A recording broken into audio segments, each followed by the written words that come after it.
Wednesday, 25th of January. Just got a £1.50 box from Lidl, and it's got these hand-picked clementines in, a bag of easy peelers, a box of apricots, and they're really lovely.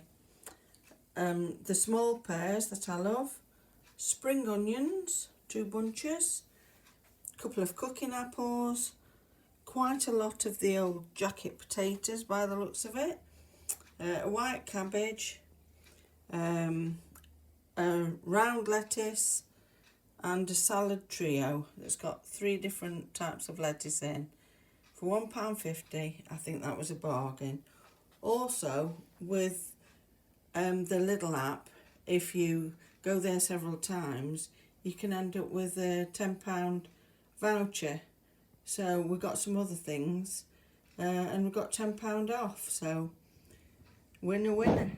There we go.